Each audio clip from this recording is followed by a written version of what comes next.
to the ABC Podcast. Always be cool.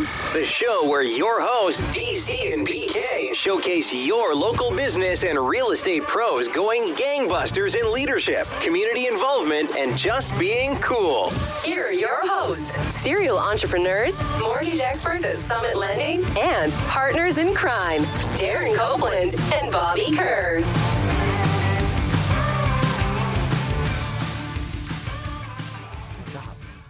All right, everybody, it's the Always Be Cool podcast, hanging out with your hosts, Bobby Kerr, Darren Copeland. What's up, everyone? We've got a really special guest today, founder and organizer of OpBBQ Relief, Mr. Stan Hayes. All right, everyone, here we go. Co-founder and CEO of OpBBQ Relief, founded in 2011 after the tornado in Joplin, Missouri. He's a grand champion pitmaster, named one of CNN's top 10 heroes of 2017.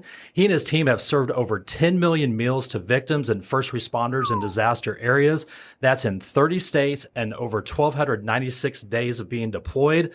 Served in disasters such as Hurricane Harvey and Hurricane Irma. All around awesome guy, Stan Hayes. Welcome to the show, man. That's impressive, man. Well, thank you very much. I appreciate having you guys, having me on, and just being here to talk a little bit about what we do. Yeah. Is it weird whenever you hear your resume kind of read out? Oh yeah, it's extremely humbling because none of those things were the reason we did it, right? Mm-hmm. None of the we went to Joplin as a bunch of competition barbecue guys just to help the community do what we know how to do best, right? Mm-hmm. Just cook barbecue, right? Feed some people, feel good about it, and maybe after a few days come home, and that's not what happened. I mean, right. Well, and that's actually a great start. Yeah. So let's start there, Stan. Right. So I can't believe it's been since 2011, and I actually specifically remember that day. We were at church. It was a Sunday, and it was a nice day. And then later on, it really got nasty. And even though Joplin's, 2.5 hours south of us. So the tornado hits Joplin, and then tell us it was literally like the next morning that you guys decided to do something, right? Yeah. So, if you think back, and 12 years ago, the Joplin tornado was probably the second tornado you watched live. Actually, the devastation, and you could see off in the distance as the helicopter was following it. Tuscaloosa was probably the first one that I can remember, and that was about a month before Joplin. Right. And so, I just remember sitting there watching the Weather Channel, watching this, going, "My God, these people," and my job at the time, that was part of my territory as well. So I was just like, "Oh my gosh." I had some connection to the community. I had some connection to the community through barbecue and through work. And, finished that night. And next morning as I was getting up, getting ready for work, my wife, looks at me and she's like, you need to go. And being a little bit of a smart ass, I was like, yeah, I know, I'm probably late. I got to get to the office and everything for Monday morning staff meeting. And she's like, no. You should get your barbecue friends that you compete with and see if you can get a group of guys to come together and go to Joplin and just feed people. And, what she said there resonated. It really did, because I was trying to think of a way to do something. And I was, as I was driving out of the driveway, I picked up the phone and called the guy who got me into competition barbecue, sort of my mentor, and one of the three co-founders. I said, "Hey, Jeff, what do you think?" And before I even finished the sentence, he's like, "Man, I've been trying to figure out what to do." That's awesome. And in that 15-minute phone call, we hatched a plan how we were going to go to Joplin, where we were going to try to get some meat, where we were going to get people to come, and all of that stuff. And we just started it. I went to the office, I met with my boss, said, "Hey, this is what I'm thinking about doing." He's like, "I think it's a great idea. It's your territory. You go ahead and go." I was on the phone with people from the company saying, "Hey, you have a room to set up?" Because their national catastrophe team, I worked for an insurance company at the time, had already found a location, was setting up and everything. So by that afternoon, probably about 2:00 that afternoon, I was loading up and heading to Joplin. Wow. And so, I stopped. I picked up as much ice as I could carry. I mean, just things like that. The little things I knew you weren't going to find in the first 48 to 72 hours was, things like I knew ice was going to be scarce for a little bit of time. Right. So I filled up every cooler I had with as much ice as I could carry. And, I headed down there. On the phone the whole way there, talking to people, talking to barbecue teams, talking to friends down in the area. Found a place to sleep, couch to sleep on that night. down there and just went there, sort of found lay of the land. And the next morning we started setting up a site. And by that night, we were starting to put food on. Wow. And, and if people remember back then, we had a second wave of storms come through about 48 hours afterwards. Right. And we were sitting there and literally tornado sirens are going off. And we're putting meat on smokers. And we're like, is that what I think it is? Mm-hmm. And, luckily, right across the street from where we were at was Baptist Church, Forest Park Baptist Church. And one of the security guards guys, there's people, they've got a basement, they've got a storm area there. Mm-hmm. And so we threw stuff back onto the refrigerated truck and we headed over there. And I'll tell you what, I'll never forget the look on people's faces because they'd just gone through that and they were staying there. I mean, they were just scared. They had already lost so much. Right. And now this is happening again. And so, sat there through that whole thing and, it passed finally and we got back out there, got things going. And when what we thought we were going to do, the 3 or 4 days we were there, we did in the first day. We thought we'd do 4,000 or 5,000 meals and we cooked everything that was given to us, which was just under 5,000 meals, portions. And we served it all that next day. So were you guys just cooking 24 hours? Pretty much. And back then we were cooking off a competition smoker. So it could be somebody that's got, 8 pork butts on a smoker or somebody that had room to put 18s, on a smoker. And so we just continued to do it. And it was probably about day 3 when it sort of hit us that, from the time it takes the big boys that are going to be there for the months and even years ahead during the rebuilding. Right. And the time that it takes for the civic groups, the church groups, the locals to come together, we're uniquely qualified to go set up in a parking lot with minimal needs and go do this. And just go. And so we just said, hey, there's a need for this. There's going to be a need for more feeding like this as disasters continue to happen. And we hatched the plan to turn it into a nonprofit once we left that parking lot. Wow. That quick, huh? That's quick. That Wow. quick. We knew that there was a need. We knew we were uniquely qualified, and we knew we were making a difference. And that was probably maybe 20,000 meals in. We hadn't even hit the ceiling yet. I mean, we ended up doing 120,000 meals from that parking lot over an 11-day period. So unbelievable. 3 to 4 days and 5,000 meals turns into a lot of meals, and that's when you really knew, as the meal requests, as more groups started coming through, that the real need was there, and that there was a gap, and that gap that existed.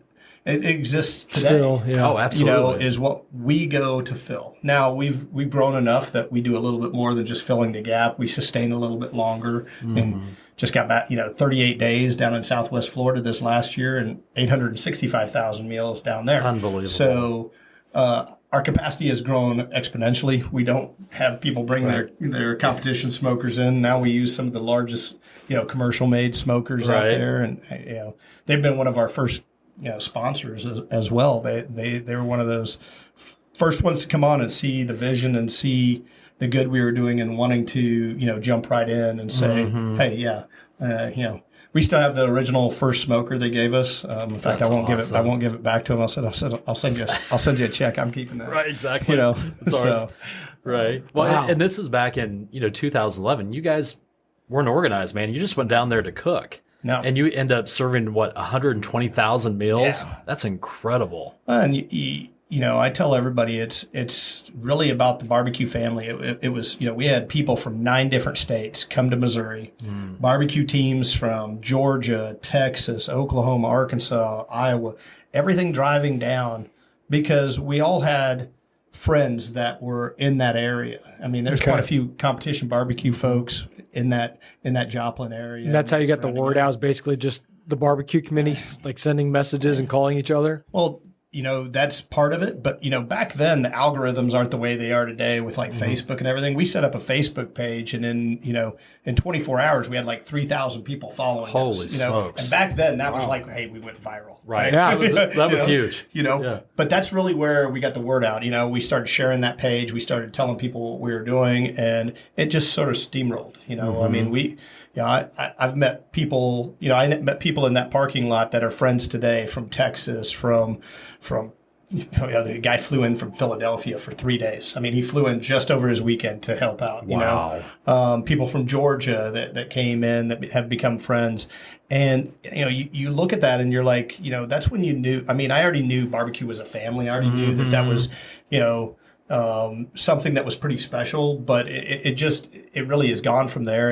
And as much as I know people want to keep it the same. I'm like, I'm even more proud the fact that we start bringing in people that just have a heart to give now. It's not just about barbecue guys coming out. It's about the normal everyday guy who just wants to help, and he thinks barbecue's a cool way to do it.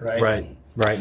Well, Darren and I were talking before you got here, Stan, that this is like going to be a great podcast because not only is it sharing the great stuff that Operation BBQ Relief does, but this is essentially like a masterclass for anybody that's looking not only to start a nonprofit to help a lot of people, but really start any kind of organization or a company or a brand. Because, Darren and I, we obviously were serial entrepreneurs, right? Yep. We've started a lot of businesses in our lives, but the organization that you've been able to kind of portray on your website alone,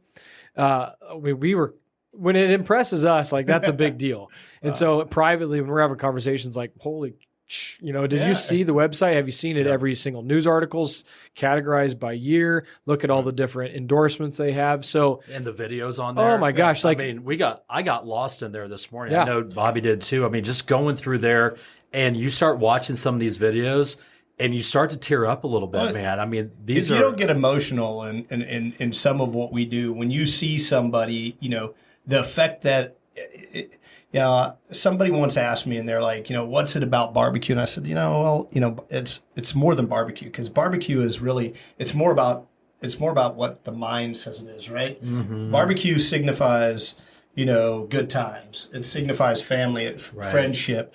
You can see yourself having that backyard barbecue again, while you're eating it, while you're smelling it, why that happens. And, I had a little old lady in Joplin, though, is the first time it hit me was she wanted to know who to thank. She's sitting there crying after getting a meal.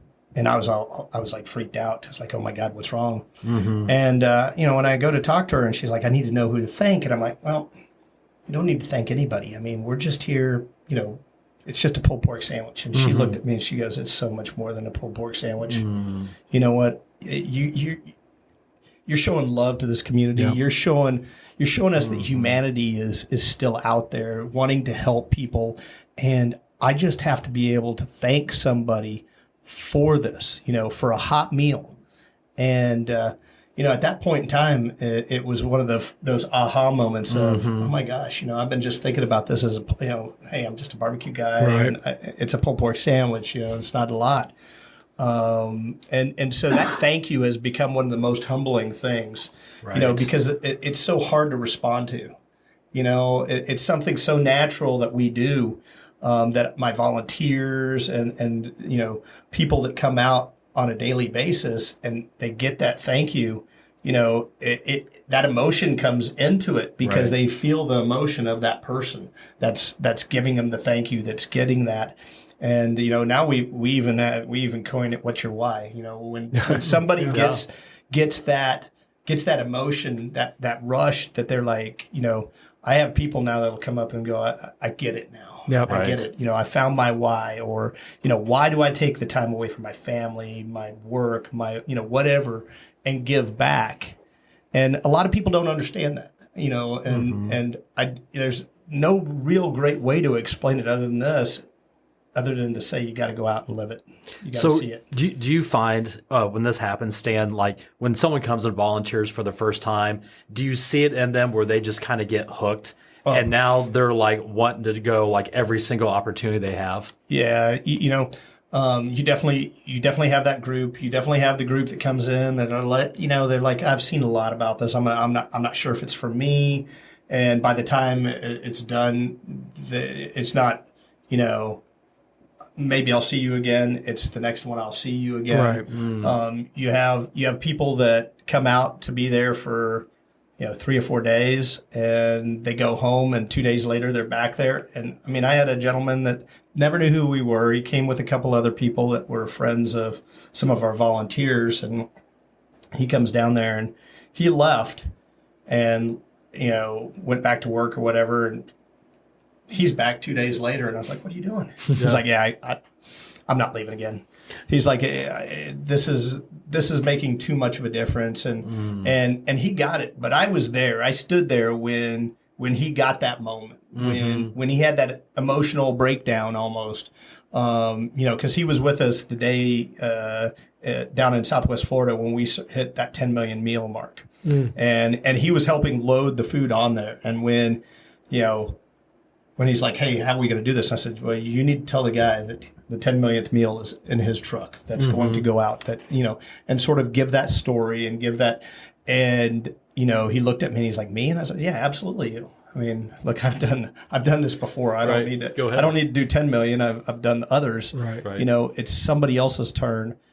And in the middle of even just having that, hey, this is what we're doing today. This is a big day for us. And he's giving that speech. You could tell that he's welling up, right? You can tell that not just the pride, but the emotion of realizing 10 million, and granted at that point in time, we were about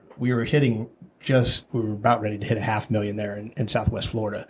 We hadn't quite hit that, but we knew we were on pace for that. We knew we were going to go far over that. And that's just one of many, many examples. I mean, I watched a guy, who'd been a longtime volunteer who's like, I've got this, but I just don't know that I've really found my why. And, I was there the day that, we sat there after Hurricane Ida in Lake Charles, Louisiana. And here's a lady who has to be close to my mom's age at the time, right? And she rode out that hurricane in her apartment, and she's in a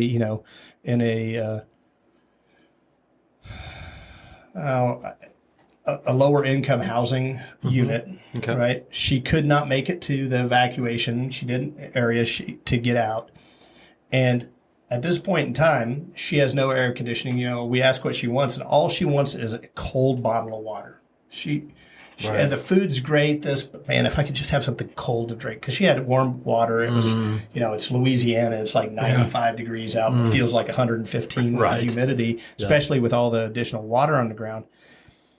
And we're like, "Is that all you need?" And she said, "Well, I haven't been able to charge my phone, and so my family doesn't even know if I'm alive." Oh, wow. This point in time, I'm like, and Tony's like, "Hold on," and he runs out of the room. And he comes back and he has one of those bank, a charging block, bank, and the cord and everything. And he gives it to the lady, and she plugs it in, and she looks at him and just starts breaking down. I mean, like, I'm holding her up because I think she's going to collapse to the floor at this point in time, because of that. I mean, at this point in time, she's emotional. But once he handed that to her, said, "Charge it so you can call your family," she just totally lost it. I mean, pretty much all of us started losing it, right? Right.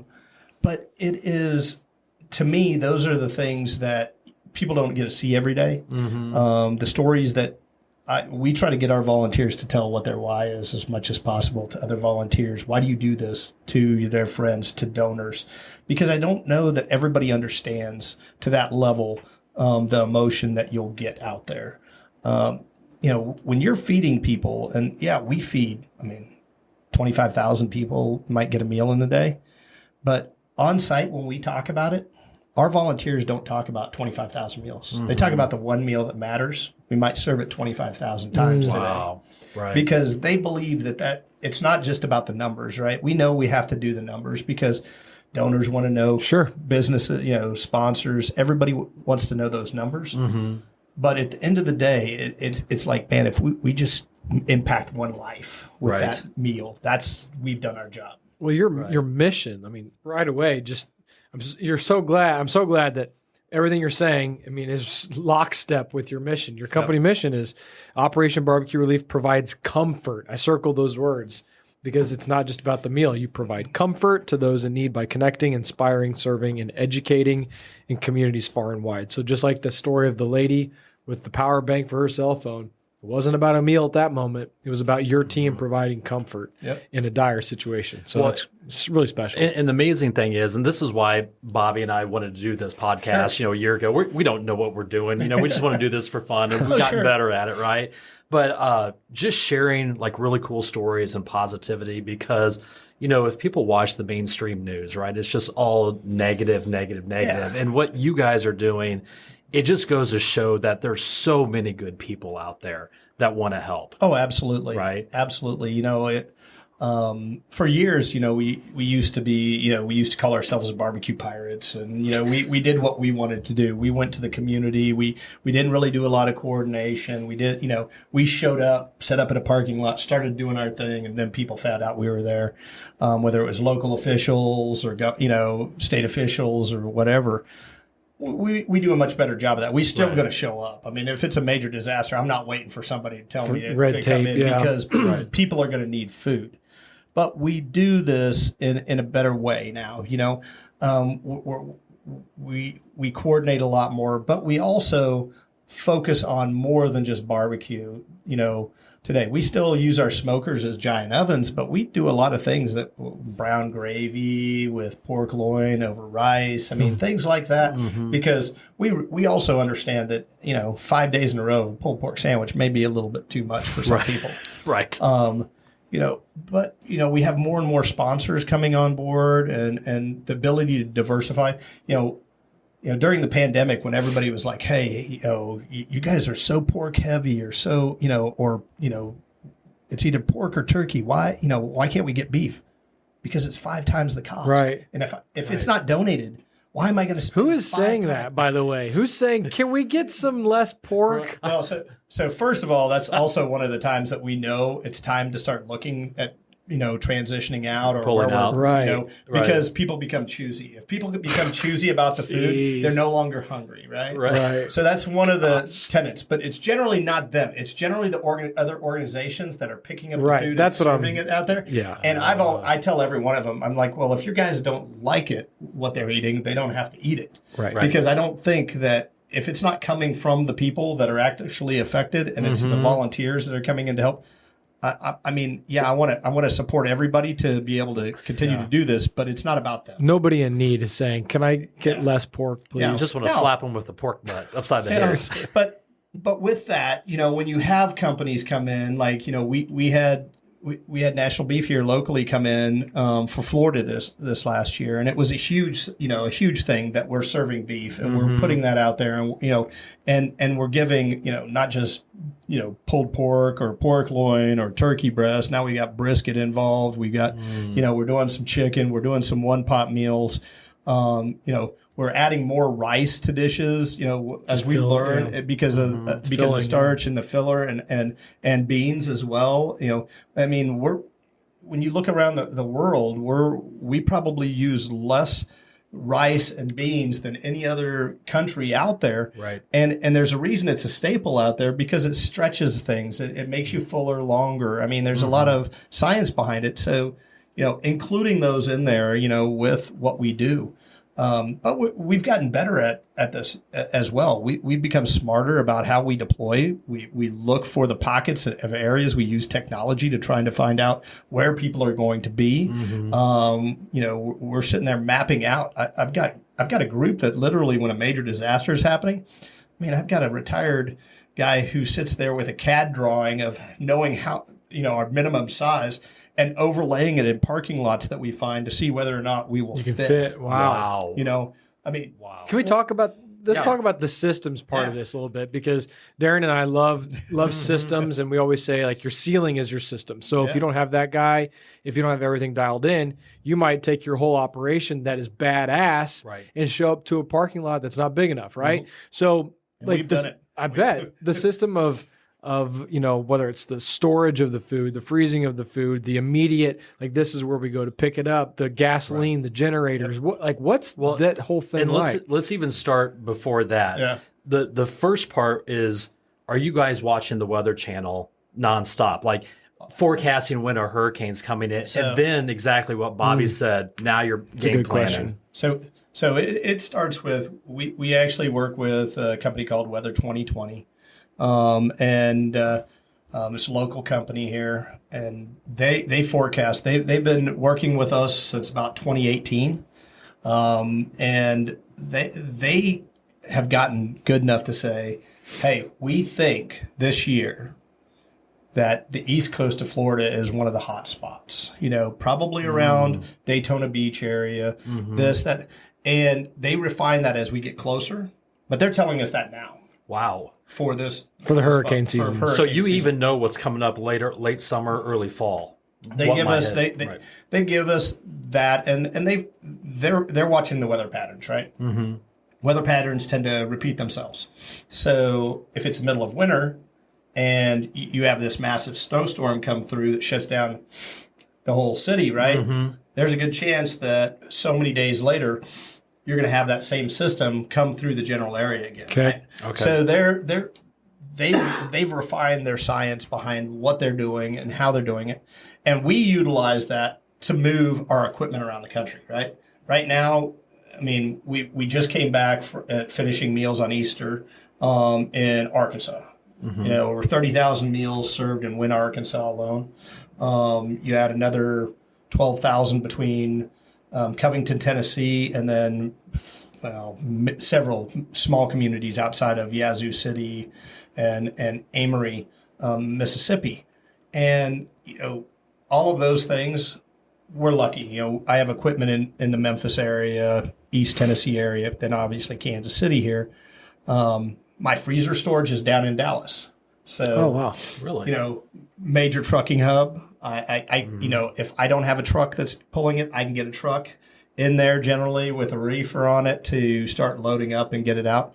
The bad is that they're a major, storage facility, and so we're nobody to them except for somebody that pays for floor space. Right. So we have to wait for them. So we're working on how we do a better job of being able to mobilize our own food, because right now I would guess that I'm somewhere over 400, maybe approaching 500,000 servings of protein in food storage right now, because I can't rely on, Seaboard Foods here locally, who's one of our big, pork sponsors, to be able to roll a truck off, and get one to us in a short amount of time, when they have customers that are ordering, they have, places all over the country, and to do a special run or increase their capacity isn't always available. So we know, and so we work with them. So we front load stuff for the year, so we have the product.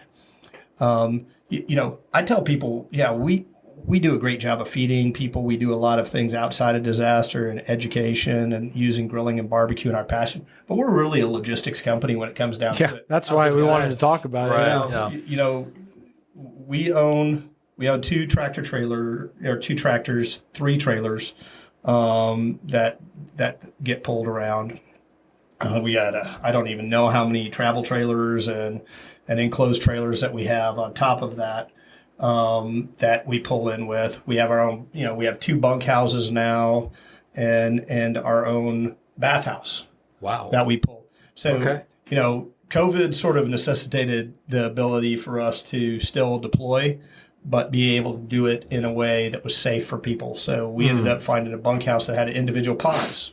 Oh, wow. So they're individual rooms. Okay. And so one of them sleeps 11, one of them sleeps 9. And if you have a couple there, I mean, the one sleeps 12 really, or 10, because there's a queen bed up in the front, if you have a couple or something there. Sure. The other one has 2 showers in it. Instead of two, we bought one that had 2 showers, so we at least had some showers.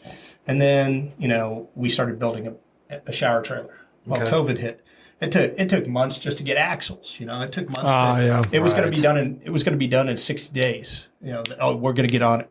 and then all of a sudden Months. everything fell apart, Yep. and they couldn't get supplies. They couldn't get that. It took like 10 and a half months 11 months before we took possession of that trailer. So that 60 days turned into almost 11 months. Yeah. Wow. So, and it went from, so it's got 4 individual showers, 4 individual toilets in it. So, you can go in and out. And then it's got up front, it's got a laundry area. So we have, laundry, so we can do the laundry for the bunks that we're putting the people in. Are you piping into like city mains to get water, or what's the logistics of that?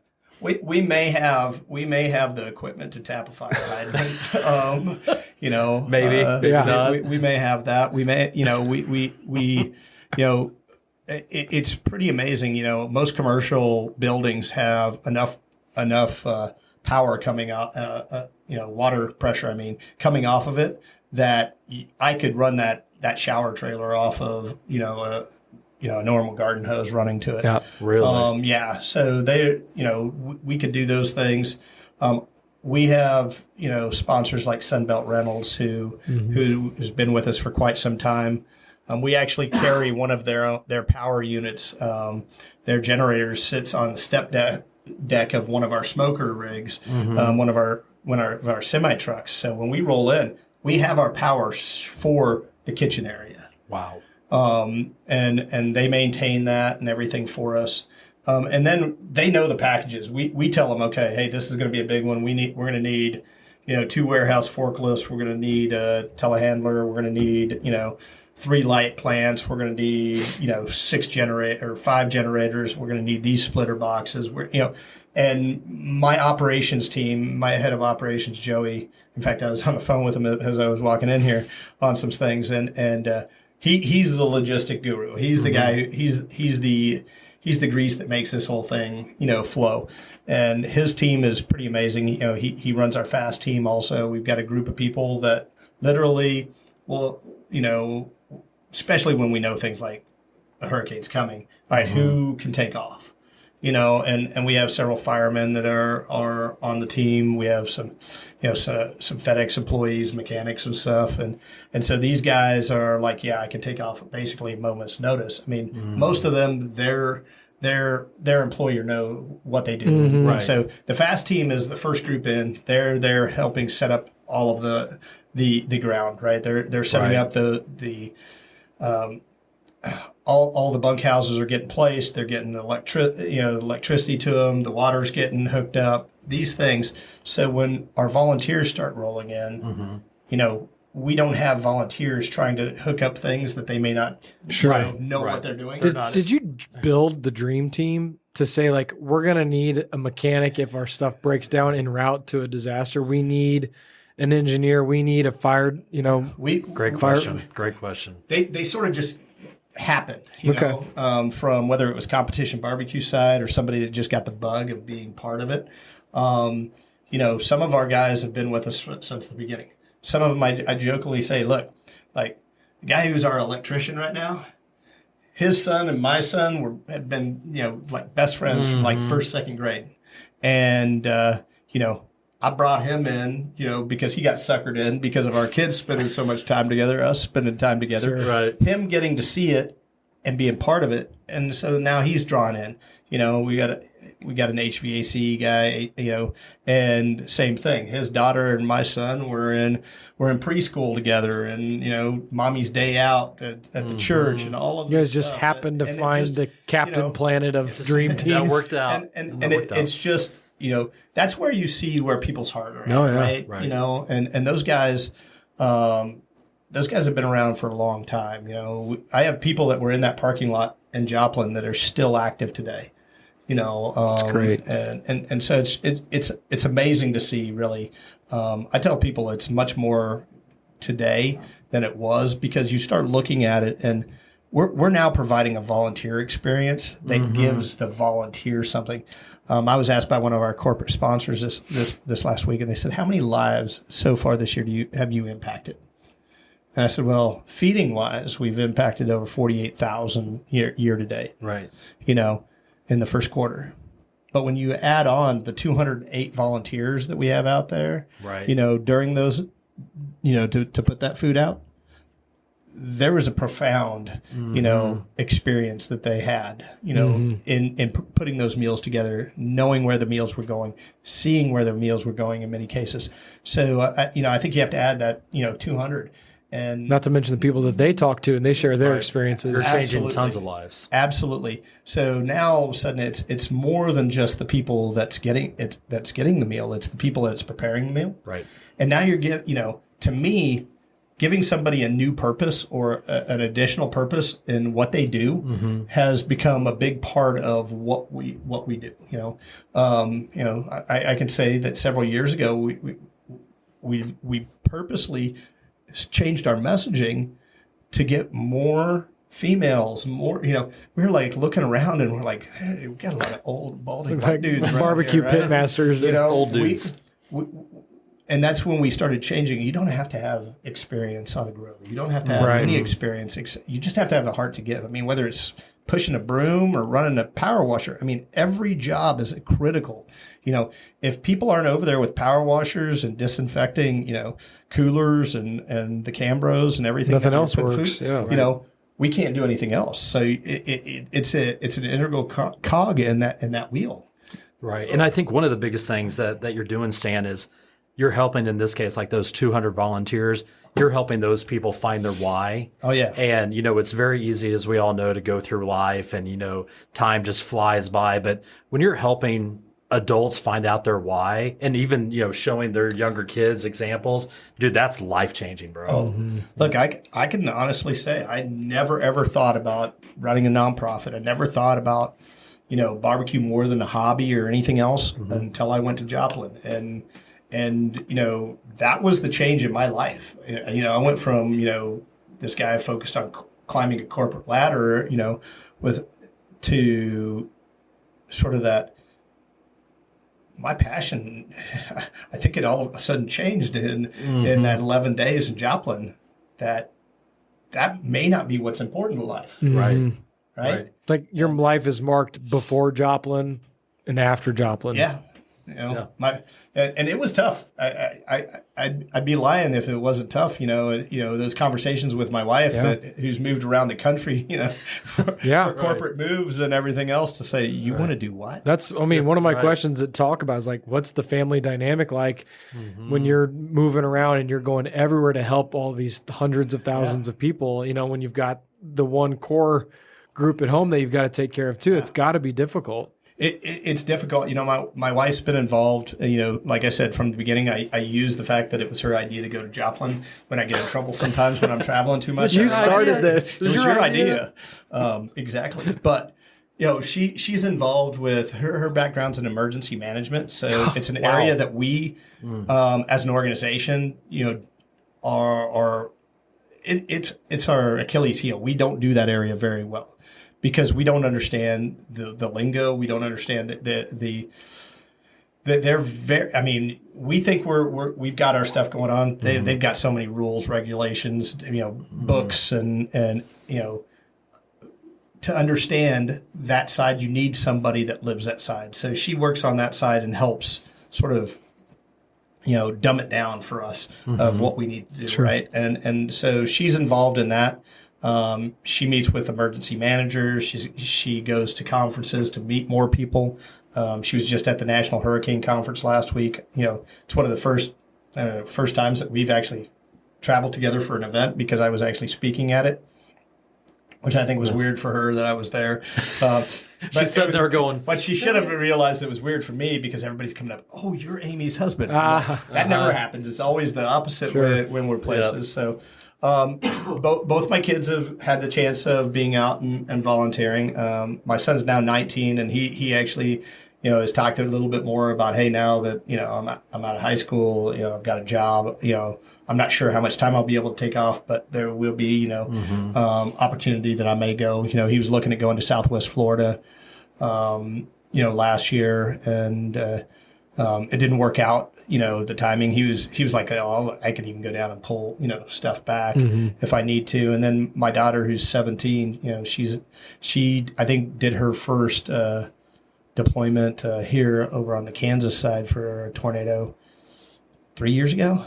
and that was her first time. And so now she asks about, hey, you know, when's next work day, or when can we, you know, and now also because high schoolers, you know, as they're getting ready to graduate, you know, going into their senior year, they need those volunteer hours and everything else. So now she's looking for volunteer hours. Hey, Dad, you know, is there something coming up? She's not watching the Weather Channel and like cheering stuff on to happen. Like the Weather Channel is big, but I mean, we have weather apps that we get, and then obviously, you know, the guys at Weather 2020 will send us emails. And you're 3 months ahead of the game. Yeah, like, so you guys are on it, and talking about like being organized and ready to go. So, you know, hurricanes are a little bit easier in terms of planning wise because you kind of see them coming, right? Yep. So, do you guys like tell the listeners and us like what is the plan? Let's say, God forbid, a tornado hits anywhere tonight.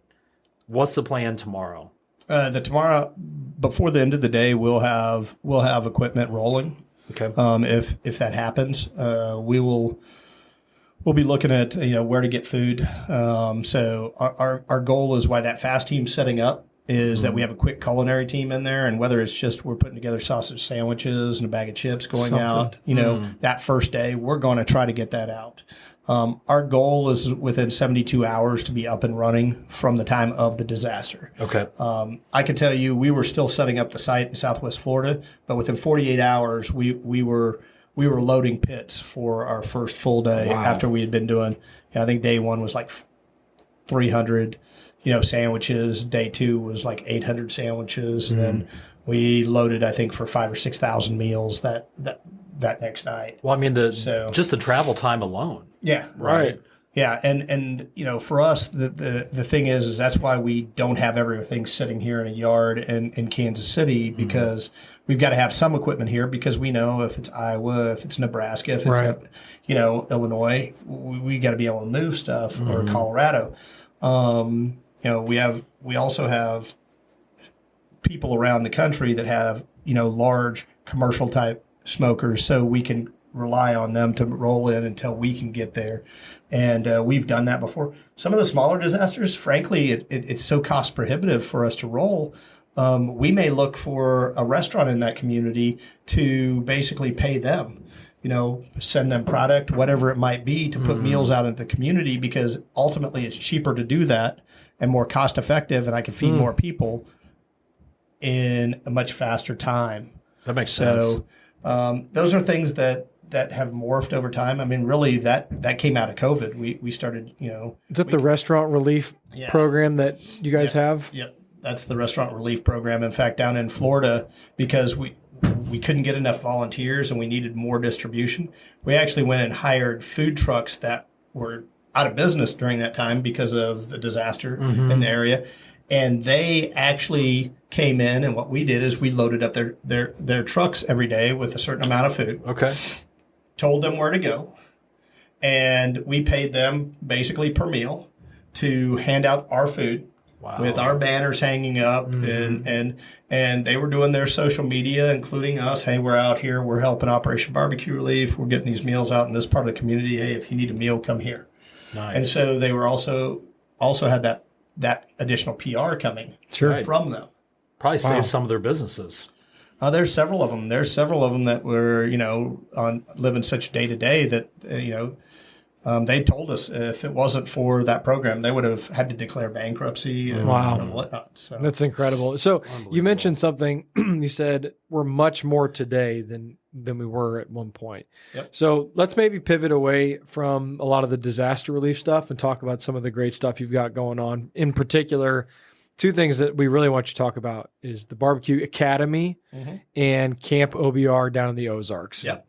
So, you know, BBQ Academy is that educational component, and we really focus on, you know, first responders, veterans, military members, and their families.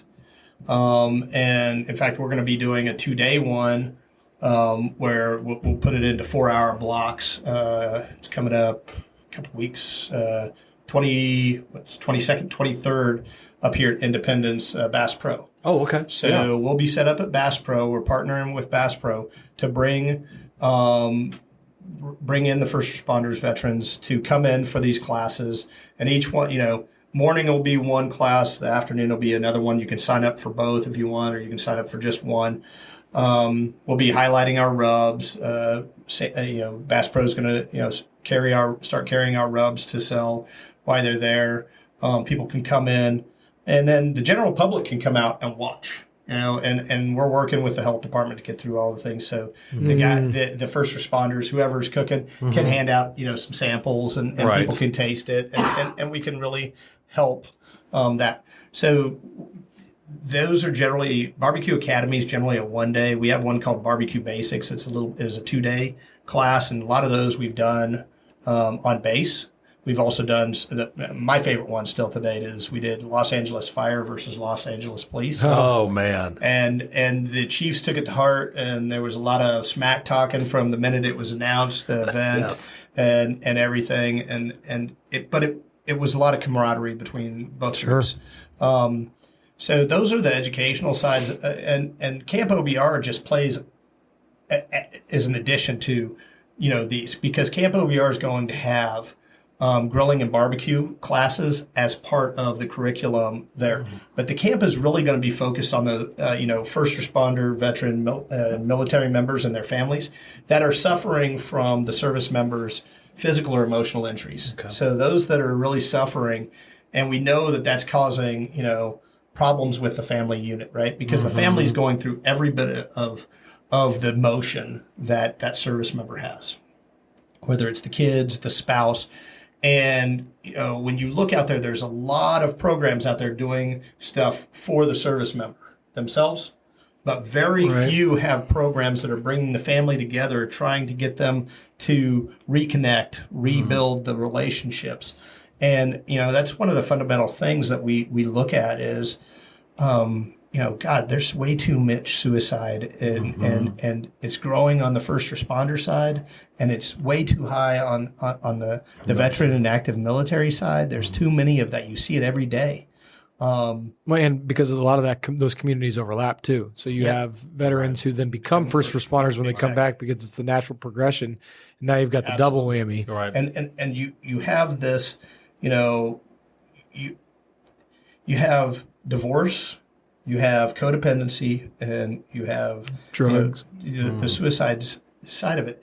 And I'm not saying that Camp OBR is going to solve those things, but Camp OBR is going to help the family try to grow back together. Exactly. And if you think about it, food is one of the greatest unifiers out there, right? So if we can get them starting to cook together as a family, if we can start having them break bread with other families that are going through the same thing they are, they're building relationships, they're building, things with others. The camp is going to be, in fact, I have a construction meeting Friday down there with the contractor, the architects, the engineers, and everything to do basically a level set so we can break ground for this. We're going to build wet cabins that are going to be purpose built. There's no TVs in these cabins. There's no Keurigs in these cabins. You want a cup of coffee, you're going to go down to the lodge for a cup of coffee where everybody else is. You want to watch the big game, you're going to have to go down to the lodge where the TV is has this. Lodge is the current, like the house that's in the video and everything. So paint the picture of what exactly, so the listeners can understand what we're talking about. So Camp OBR is on just under 200 acres. We had almost 12 acres over the winter to it. You said 200 acres. Yeah. Wow. So it's almost all wooded. The people that we bought this from built this as their forever, retirement home, and it's a 6,000 square foot log home. Wow. It is a spectacle. In fact, when we first saw it, and one of the guys made a joke of, hey, we should go buy that. I was like, yeah, forget that. And then I made him go back and so I could get the realtor's name, because I started started doing some math in my head, and I was like, man, you have to build something like that, and some sort of a lodge, some sort of a focal point. And we started doing the math, and we're like, wait a minute, we're actually ahead, because we don't have to build something like that. Right. And you've got all this acreage, and you've got this, and you've got these barns, and you have these. So the property already has, hiking trails, four-wheeling trails on it. Nice. It's got 1,500 foot of lake frontage. We've got our own boat ramp, our own boat dock. We'll have the ability to do fishing, hunting, water sports. So it won't just be barbecue that we're doing. We're going to give life skills, Right. but we're also going to give opportunities, right? We're going to give them, an opportunity to separate from their normal day. We're going to take them out of the comfort of their their home and put them, for some it'll be a little difficult because you're out there in the middle of the woods, and let's face it, you're standing up on top of the hill where these cabins are being built. I could stand on a stump with a foil hat on and my hand up in the air, and I might get 1 bar of signal. That's perfect. And so it is very serene, being down there. So this, and you can actually go to campobr.org and get to that page and see the video that shows some of the property and everything. But we have a lot of needs with this, right? I mean, we're about ready to we've kicked off this capital campaign to raise funds, and we're bringing in, we're looking for sponsors to sponsor each of these cabins to help pay for those costs. So they put their name on there, tonight's stay provided by, and well, in fact, why don't you expand on that since we have the listeners? Go ahead and expand as far as how people, where people can go to check out where to donate time or financial resources. Yes, obr.org is the best place to start. You go there. When you go in, there's 2 red buttons at the top of it. One says donate, one says volunteer. I recommend it. Everybody, not everybody can volunteer. Right. I understand that, but many of them can donate. Not everybody can donate, but many of them have time to volunteer. There's opportunity for everybody. And if you can't do either one of those things, share the website with people on your own social media. Tell people about, the things that we're doing. That's one of the easiest ways. If you go to the camp page, it goes for a long way as you start scrolling down. But we get into what it costs to sponsor a cabin, because it's taken us over a year to get a contractor to get to this point. We actually went to phase 4, which isn't even listed in there, I think. And we built glamping cabins at our warehouse down in Peculiar. We built 8-foot by 16-foot sheds, basically, that now are, we're getting the power wired into them. And now you have, AC heat, and you have 3 of them that have twin beds in them, 2 twin beds. And then you have 3 of them that have a bunk bed set and a queen bed. So we can start having some families out there. We can start bringing in some groups. We actually are working with another nonprofit, and we'll this summer have a men's camp out there. It's going to be a Gold Star men's camp, and it's the first time that group's done one, and it's definitely our first time. But a Gold Star family is lost a service member, right? In the line of service, and these are either father, son, brother of the service member who lost their life. Okay. So for them, they want to come out and do a service project. So they're actually going to be working on our skeet shooting area that we have planned. We've dropped a lot of the trees in the area that we want to do that. And so they're going to be cleaning them up, building some platforms to stand on and some things like that, as well as getting the barbecue side of things. And once we started talking about that, a bunch of the Gold Star wives, moms, and daughters said, "Wait a minute, what about us?" Right. And you think about it, right? The service member that's lost is generally, 9 point whatever percent of the time is the husband, and that probably almost the exact same percent of the time is the person that grilled and barbecued in the family. Right. So giving those skills to the kids, to the spouse, so they can have those skills and carry on some of that tradition that they might have had with dad is important. Right. And in fact, we go a step further than BBQ Academy. We have virtual BBQ Academy that we're filming. I think next week down out of our warehouse in Tampa, Florida. We have a culinary kitchen in there, and we'll live stream classes from there. Very cool. And most of them have been with Gold Star families. So it started with Gold Star wives, and then it moved into including their families with it. But to me, the key of this is, for the camp, when you roll it back together, is if I'm bringing a whole family down there to cook together, let's say you got a 8-10-year-old, and I hand them a knife and I show them how they're going to hold a knife and how to use a knife. What's the first thing mom and dad are going to do? One's going to be on each shoulder, right? Because the last thing they want them to do is cut themselves. Right. What's the worst thing that happens? They cut themselves. It's not life-threatening. It's not going to be, but that might be one of the first time that child sees mom and dad in a long time, depending on their age, communicating together. Agree on something. It's true. Right. It's an interesting. Right. Same thing. If I put them in front of a 500-degree grill and show them how to start flipping hamburgers or flip chicken wings or something like that, they're doing the same thing. Don't burn yourself. It's fine. Right. What's the worst thing that happens? You burn yourself. It's not life-threatening. None of these things are life-threatening pieces, but mom and dad, my kids have been doing this since they were 5 years old. My mom, my wife and I, when we were teaching kids, she'd freak out a little bit. Oh, we don't want to cut. It's a cut. I mean, we've all cut ourselves. It's, Right. Or we've burned ourselves. Those are things that we all have to, come through and figure out. Yep. Right. And you said this in the very beginning is like, everyone loves to grill. Everyone loves to eat, food. I mean, it's just that, Bobby and I, we say like our happy things to do or our happy spots in the world. Like barbecue is like one of those essential happy things in life. It's quintessential comfort food. Look, I tell people there's maybe only one other food out there that I think can compare, and that's fried chicken when it comes to comfort food. Yeah. And that's why I think it's so successful as well. It's nothing against somebody that's trying to give out, a bologna sandwich, peanut butter and jelly sandwich, whatever it is to people out there, even a hamburger. There's nothing, I don't want to take anything away from anybody doing that. But if I can provide them a hot comfort food meal, and I know that it's going to do more than just provide nourishment, it's going to remind them of good times. It's going to remind them of, let's face it, there's not that many foods out there that celebrate life, that celebrate marriage, that celebrate graduations, that celebrate birthdays, that celebrate, the Chiefs. Chiefs. Right. It is a celebratory food. It is. In all aspects of life. It is.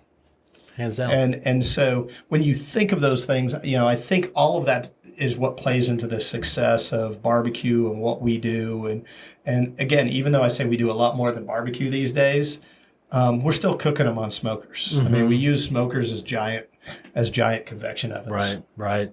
I'll tell you what, man, we've had a lot of people on this show and, past sporting people and stars, Hall of Famers, but man, like this is one of our favorites because what you're doing to help people in disaster areas and bringing them comfort food, and then even in the non-disaster times and helping those families like first responders and military folks, bro, that is like one of the coolest things. Like you are the definition of always be cool, man. Well, I appreciate that. I think that, people have to experience, hardship sometimes. People have to experience the positive in the world. They have to go through all of these steps in growth.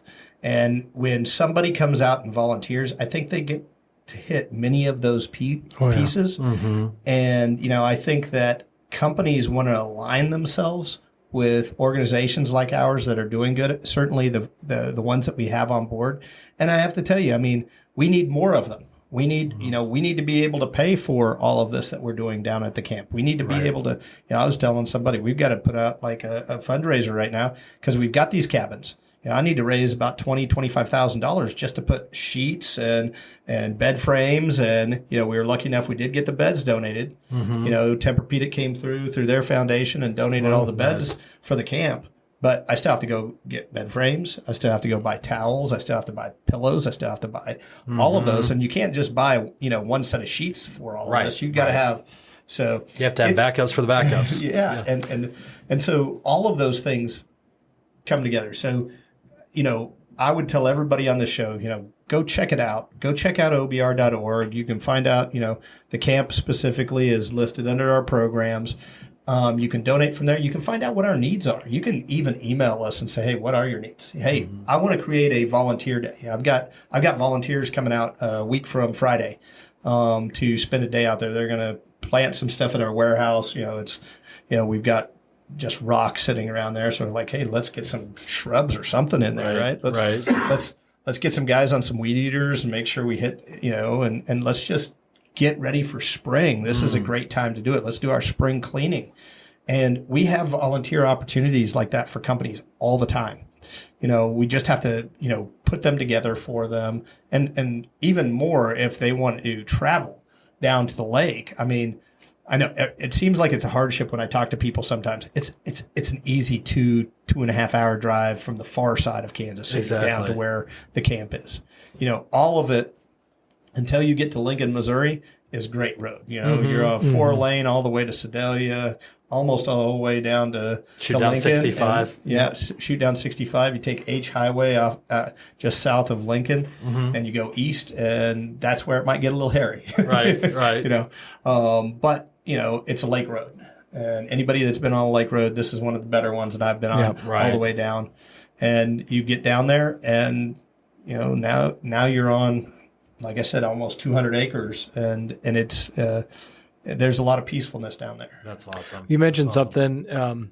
We always say this. We want to be respectful of everyone's time, but one of our good buddies and former Major League Baseball All-Star Sean Casey was on the show, and he said something last year where if you want to do something, the most selfish thing a person can do is to do something for someone else. Yeah. And when you are volunteering or you take your small business and you've got your team members and you're trying to do, it's almost like a team building activity while helping others. The opportunities are endless. I love that on your site, you literally say, this is what we need help with. You said people can just email you, but it really is when you do something that's so selfless, it's actually a selfish thing because it makes you feel so good. Absolutely. I've told people for a long time that volunteering is a selfish act. But it's a good selfish act because you're doing something for others while getting a lot in return, and hopefully, when I say that, a lot of times, people, cock their head at me and look at me, like I have 4 eyes, but it is important for everybody to have that feeling. Yep. And so I think that's, very appropriate. Quote. It is. It really is. Well, and everyone listening, they just need to check out the website. Yeah. They need to check it out. And, just like you said earlier, I know you probably see a lot of volunteers that are kind of like maybe a little bit skittish. They don't really know. But, man, once they get in there, they're like all in. Oh, yeah. And we have training classes that we start putting them through. The ones that want to do more, the ones that would like to be more in leadership roles. I mean, we don't have enough staff. I don't have the funding to have a big enough staff to be able to do it without volunteers. The fact is we've grown to where we are today because of volunteers. Nice. And we can't do it without them. They are, I tell everybody, they are the lifeblood of the organization. Right, exactly. And before we forget, we want to give a shout out to our mutual buddy, Jamie Bluma. Oh, yeah. For plugging us in together. Right. Absolutely. Well, I have half a page of notes that I didn't even get to that I want to talk about next time because I think there definitely needs to be a next time. Sure, yeah, absolutely. Again, led with the beginning of like master class of how to build something so great that's done, so much for so many. I know we've got a lot of business owners that listen to this show. Absolutely. It doesn't matter if it's a nonprofit, for-profit. What you've built is incredible. It's phenomenal. And we've got, a tribe, if you will, of 100 guys from Royals Fantasy Camp, even more than that over the years that are just like brothers that would love to come together and do something. We definitely need to do this again, man, because we have so much more that we could keep going on. Oh, absolutely. Just on top of everything else, the fact that you give out awards for different types of volunteers. Yeah. That was incredible. Like, think of all the different charities that people are with. Like, okay, cool. You might have a volunteer of the year or a donor of the year if you stroke the biggest check. Yeah. But you've got different categories based on the types of work that they've done for others, and it's just incredible. Next time we want to focus on some more stuff like that because it's just really exciting. This is National Volunteer Month. April's National Volunteer Month, and so by the end of the month, we'll be announcing who the winners are of each of those categories. We're going through it. And we're trying to do more, to recognize those. And it's tough. No one really liked when we started this because they're like, how, picking one person. I'm like, yeah, but you know what? Sometimes you got to point out somebody that's just done so much more than someone else. Right. And the good that they've done and tell their story of why they do it. And that's what, that's the reason we did that. So Love it. That's Well, you're awesome, doing a man. great job. Everyone go to obr.org or operationbarbecuerelief.org where you can volunteer, donate, and choose to sponsor. On social media, hashtag #IamOBR. Shout out to all the volunteers that help make this machine run. Yeah, absolutely. Thank you so much for hanging out with us, man. This was awesome. I appreciate it. Thank you so much, Dan. This has been the Always Be Cool podcast with your hosts, Bobby Kerr, Darren Copeland, and today's special guest, Stan Hayes with Operation BBQ Relief. Be sure to subscribe and leave a 5-star review of the show wherever you listen to your podcast. Find us on Instagram, Facebook, and YouTube at Always Be Cool Podcast. All right, Cool. guys, take Thanks. care. Take Always care. be cool. Bye-bye. If you are hearing this message, you've listened to the entire episode. And for that, Darren and Bobby thank you from the bottom of their hearts. They hope you enjoyed this new episode. And if you did, please leave them a review on Apple Podcasts, Spotify, or wherever else you're listening. Please share this episode with others who may be interested in our community. Also, feel free to let DC and BK know which business or community leaders you'd like to see covered in future episodes. Get in touch in the comments or on social media. See you next time for a new episode. And remember, always be cool. This podcast is powered by Summit Lending, NMLS number 1850081, Equal Housing Lender.